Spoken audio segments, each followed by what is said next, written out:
¿Sí? Muy buenas tardes, mi nombre es Joel Zapata Salazar. El día de hoy le vamos a realizar una entrevista al licenciado Ernesto Alfonso Terry Carrillo.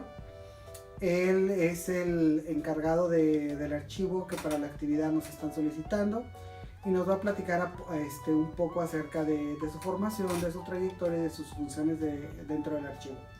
Muy buenas tardes, licenciado. Buenas tardes, Joel. Mi nombre es Ernesto Terry y yo he trabajado 28 años en el Archivo Municipal de Saltillo. He sido jefe del Departamento del Archivo Histórico y actualmente soy jefe del Departamento de la Hemeroteca del Archivo Municipal de Saltillo. Y me tocó trabajar en el primer periodo cuando se hicieron los catálogos, que se identificaron los documentos, que se hicieron 23 catálogos nada más del Fondo Presidencia Municipal, aparte de protocolos, testamentos, tierras y aguas, ejecutorías, actas de cabildo, de todos los fondos documentales que tenemos en el Archivo Municipal de Saltillo, hasta la actualidad. Muy bien, qué interesante. ¿Cuál es su formación? Yo soy licenciado en Historia y tomé unas materias, pero dejé trunca la carrera de archivonomía por cuestiones de la distancia, la comunicación. Hace 20 años la tuve que suspender, y en gran medida es una parte empírica y otra parte cuando inicié mis labores en el Archivo Municipal en 1985. Quien nos capacitaba venía en ese entonces la que era directora del Archivo General de la Nación, la licenciada Leonor Ortiz Monasterio, y traía personal para capacitarnos, para hacer las fichas, para identificar los fondos documentales, para ordenarlos cronológicamente por temas, por fondos documentales, y hacer una síntesis de todos estos documentos. Qué interesante. ¿Cuántos años tienes trabajando en el Archivo Municipal? He trabajado en total 28 años, de 1985 hasta 1990. Posteriormente, por una cuestión de salud, una infección que tomé en un archivo de la Universidad Autónoma Agraria en Tononarro, tuve que renunciar por cuestiones de salud y me fui 4 años, y en el 94 volví otra vez y desde entonces estoy laborando. Hago una pausa para comentar. Por ejemplo, di capacitación en el archivo de la Universidad Autónoma Agraria para organizar sus archivos administrativos y de concentración.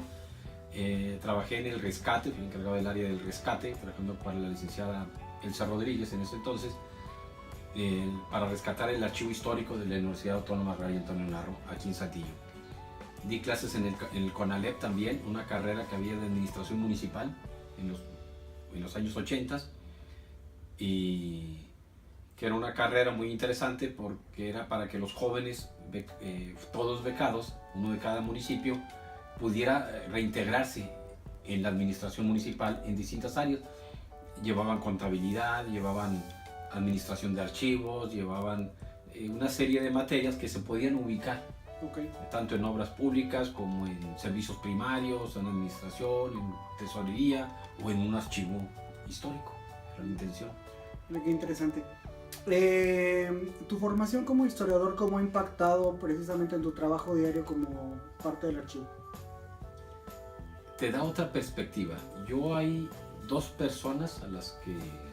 personas puedo mencionar. Uno, primero, por orden de aparición, vamos, en el área laboral, la licenciada Marta Rodríguez, que fue la que nos contactó y nos trajo gente del AGN, y ella misma nos dio capacitación, vamos a decirlo. Nos orientó cómo organizar un archivo, cómo hacer catálogos, cómo hacer índices, cómo hacer la selección de los documentos, cómo separarlos. El otro fue el señor Ildefonso Dávila, que fue el curador muchos años del Archivo Municipal de Saltillo. De él aprendí la paciencia para hacer la búsqueda de los documentos, el rastrear el documento, el ser metódico, el ordenarlo, el organizarlo, el cuidarlo y el conocer un poco ese pasado a través de los documentos. La tercera persona fue cuando fue director el doctor Carlos Manuel Valdés Dávila.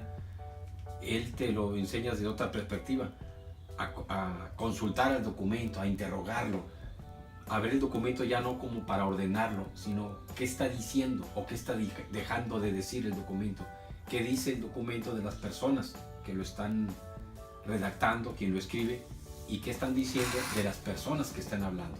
porque a veces el documento también te da unos indicadores cuando te deja pausas o que te deja huecos, dice no es posible que no haya interrogado, por ejemplo, a un indio, a un negro, a un esclavo, o a alguien. Entonces es una forma de interrogar diferente y te ayuda a comprender y a valorar mucho mejor el documento desde la perspectiva histórica. Muy bien. ¿Cuáles son las características del acervo que tienen aquí en el Archivo Municipal de Saltillo? El acervo histórico, para enfocarnos a él primero, el fondo principal es el Fondo Presidencia Municipal. Es del que se elaboraron 23 catálogos. Es un fondo que abarca desde 1578 hasta 1940, cuando se cortó este fondo documental. Ahorita este fondo ya comprende hasta 1980. Y ahí podemos encontrar solicitudes, quejas, peticiones, ataques de indios, presentación de armas por parte de los vecinos en el siglo XVII. Podemos ver los fondos testamentos, los testamentos que dejaban, las propiedades, bienes que dejaban, tanto tlaxcaltecas como españoles al momento de su muerte, pero cómo testaban también, qué era de valor para ellos. Uno pensaría ahorita que dejaban propiedades, extensos territorios, que dejaban una gran cantidad de ganado, ¿no? Dejaban una vaca, dos marranos, 3 gallinas, un nogal, una higuera, un arbolito. Dejaban el metate, una charrota, un asadón, una montura, un calzón de manta, una mantilla. Entonces, eso era lo que era de valor para ellos. Era muy difícil acá en el noreste de México, de la Nueva España, conseguir, por ejemplo, aceros, casos, cuando los traían. Entonces, era común que lo heredara la abuela, se lo heredaba a la hija, y la hija se lo heredaba a la nieta, y pasaban en varias generaciones, ¿no? Entonces, ese tipo de documentación es la vida diaria. Ahorita con las nuevas normas de los archivos que dice que hay que guardar lo que la administración genera. En ese entonces se guardó o se conservó, algunas en ocasiones digo yo por selección natural, como diría Darwin, fue el que resistió los embates del mal manejo, de la mala administración de los documentos, incendios, inundaciones, en todo el transcurso de estos más de 400 años de la historia de Saltillo. Y eso le da un valor extra porque tenemos las solicitudes, quejas, peticiones, pleitos, demandas del vecino, no de la autoridad. Tenemos actas de cabildo, pero hay cartas que dice una señora vende un esclavo, por ejemplo, tez blanca, pelo claro, era obvio que era hijo del, era nieto de la señora, ¿verdad? Y lo venden 80 pesos, 100 pesos a la criatura. Entonces, ese tipo de documentos, la vida diaria, alguien que se quejaba según la temporalidad, porque había una cantina y había mujeres públicas cerca de la casa de ellos, y se quejaban algunos caballeros, algunas damas, y los caballeros decían, y se las hacen unos hoyuelos en la mejilla, o sea, la veían bien, pero se quejaban. O se quejaban cuando llegan los automóviles, por ejemplo, los que tenían para principios del siglo XX, porque les tiraban tachuelas para poncharle las llantas. O porque se quejaban porque las calandrias, los medios de transporte, los coches de sitios tirados por caballos, les dejaban el excremento en las vialidades y pedían que las limpiaran. O sea, era la vida diaria y eso nos ayuda a comprender no solamente la economía, el negocio que tenían, sino la salubridad, los medios de transporte, cómo estaban las calles, en qué condiciones se encontraban. O sea, un documento te puede hablar desde la perspectiva que lo quieras tomar, ¿verdad? Claro. Y mencionas algo importante. La historia tradicional generalmente nos habla de guerras, de líderes políticos, de economía, de milicia, etc. Pero observamos que precisamente que parte de la riqueza de los archivos es rescatar la vida cotidiana de los pueblos, de las comunidades, el día a día, y es otra forma de construir la historia, digamos desde abajo. Así es. Por poner un ejemplo, ahorita que mencionas eso, en el catálogo del Fondo Presidencia, que comprende de 1911 a 1914, si uno encuentra por nombre, porque ahí, aparte del catálogo, hay un índice, en ocasiones geográfico, onomástico, pero si busca uno el onomástico, va a aparecer Francisco I. Madero, el apóstol de la democracia, el que derroca a Porfirio Díaz. Aparece en 6 documentos solamente, en un catálogo que tiene más de 2.200 fichas. Entonces, ¿de quién son el resto? El pueblo, de la gente, la madre de familia que se queja porque el marido no quiere mandar a su hijo a la escuela, el niño que dice que sus padres no lo mandan a la escuela, los vecinos que se quejan porque el otro vecino metió sus animales a su parcela, los problemas de la vida diaria. Eso es lo que nos refleja una sociedad. Esa historia nacional o esa historia, vamos, que nos maneja la autoridad, el gobierno para formar un nacionalismo, está muy distante de esa otra historia más de la vida diaria, más de lo cotidiano, en el que ven los problemas que tienen por una sequía, por el ataque de indios, que la gente se iba a la plaza de armas a presentar sus armas. Yo tengo un caballo, yo tengo una daga, yo tengo un arma de fuego, yo tengo un cuchillo, lo que cada quien tenía, y alguien decía, yo no tengo nada, pero pues yo me ofrezco para participar en la persecución o la defensa contra el ataque de los indios, ¿eh? Entonces, ese es el documento que nos va a dar vida realmente a esta ciudad, a la Villa de Santiago del Saltillo. Recordemos que aquí fueron dos pueblos, en la Villa de Santiago del Saltillo, fue fundada en 1577, lo que se maneja oficialmente, y para 1591 llegan los tlaxcaltecas y fundan el pueblo de San Esteban de la Nueva Tlaxcala. Entonces estuvo dividido por una calle, la calle del Reventón, o lo que es actualmente la calle Allende. Estuvo separado estas dos poblaciones, con un conflicto, como un matrimonio, peleando, discutiendo por las tierras, por el agua, porque extraían leña de un lado, porque extraían piedra del otro, pero también necesitándose cuando llega un enemigo común, como los indios, ¿no? La República de Indios y la República de Españoles, que tuvieron confluencias, relaciones y tensiones y conflictos durante 200 años, más de 200 años. Entonces, eso es lo que ve uno en este tipo de archivos. Y hay varios fondos documentales. Podemos mencionar, por ejemplo, registro de panteones, protocolos, testamentos, tierras y aguas, jefaturas políticas. O sea, hay varios fondos documentales que se pueden consultar.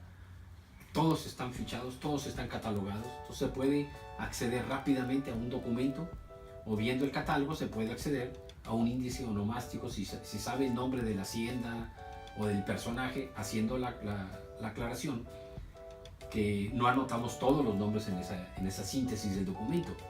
Entonces el índice es solamente de los personajes que nosotros pusimos en esa ficha, en esa síntesis del documento. ¿Hay algún documento o algún fondo que tenga particular valor para el archivo? Por ser archivo histórico, yo diría que todos. Ahora, específicamente algo que tenga mayor valor son las primeras 3-4 cajas, que es los documentos más antiguos. Siempre se ha comentado que por seguridad del archivo, en caso de que llegue a haber un siniestro, un incendio, principalmente lo que uno tiene un poco más el temor, es el Actas de Cabildo. El libro de Actas de Cabildo es donde se conserva todas las reuniones que tuvieron las autoridades desde finales del siglo XVI hasta hace 3 años. Toda esa administración que hubo, los acuerdos que llegaron, que dispusieron, son acuerdos muy breves, a veces en ocasiones de 2-3 renglones, no más. Pero nos habla del problema que ellos tenían, de lo que les preocupaba.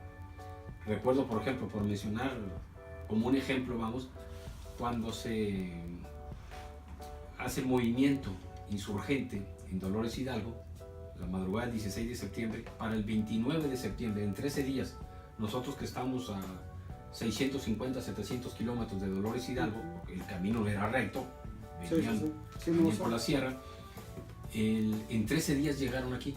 Eso porque coincidió en parte que era la feria de Saltillo y toman ciertas medidas el cabildo. Uno, que autorizan que los españoles se salgan de la villa, porque había el riesgo de que los insurgentes los atacaran o los lesionaran.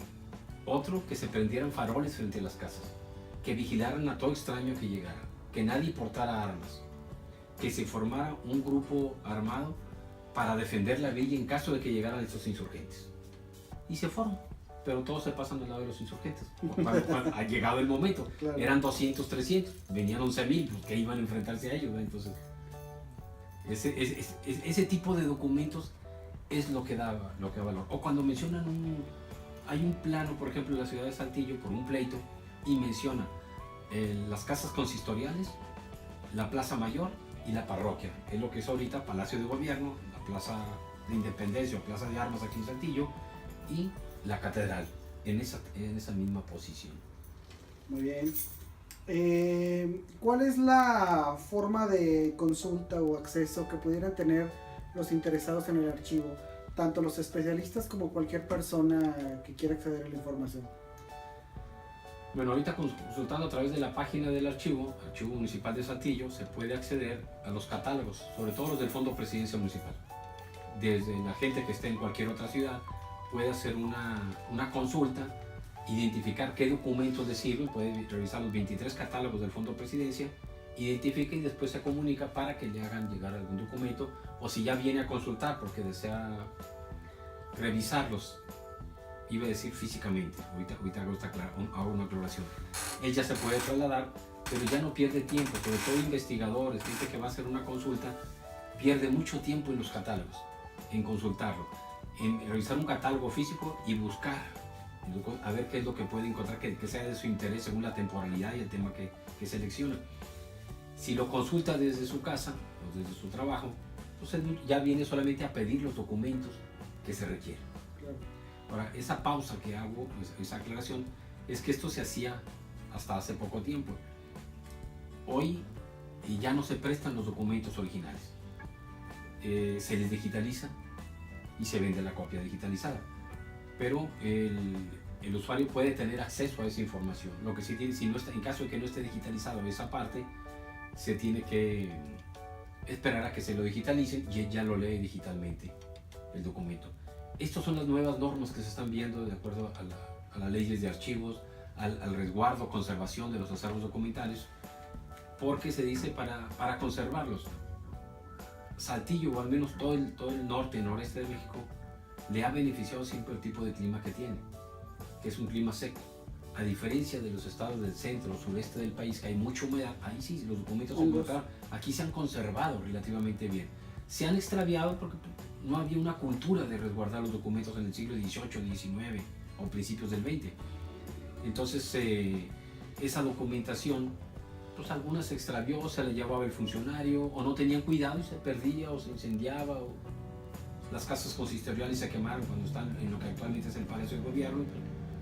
Tenemos lo que se logró rescatar. Entonces, al consultar esos archivos en línea, ya pueden venir aquí directamente, o pueden consultar aquí los catálogos del Fondo Presidencia también. Digo Fondo Presidencia porque es el más amplio, es el que más recomendamos. Pero cualquier otro fondo, todos están fichados, todos están catalogados, hay en catálogo y hay en fichero también. ¿Cuáles son en general las medidas de conservación que toman para el resguardo de los documentos? Hablando de acervo histórico, no, el edificio, el espacio donde se presta el documento, solamente hay una puerta de acceso, está cerrado, evitar que saquen el documento, el personal lo está vigilando. Eso por el caso de extravío. El acervo documental, donde se cuentan los documentos hasta 1940, esa parte está en una isla, en una parte aislada, solamente tiene acceso al personal y tiene aire acondicionado, se regula la temperatura para evitar cambios bruscos de temperatura en el medio ambiente.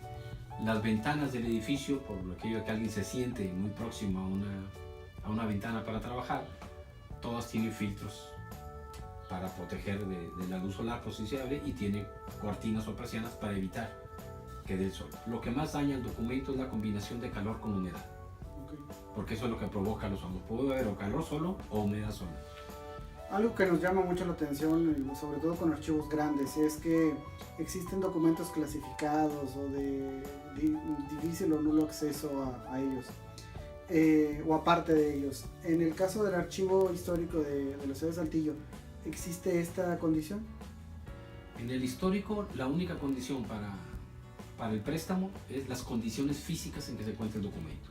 Cuando ya lo ve uno que está demasiado dañado, que está deteriorado, que tiene hongos, o que debido al uso ya está demasiado gastado y que existe un riesgo. En parte eso fue la medida que se tomó para digitalizar los documentos. Evitar prestarlo y que nos puedan durar otros 400 años al menos, ¿verdad?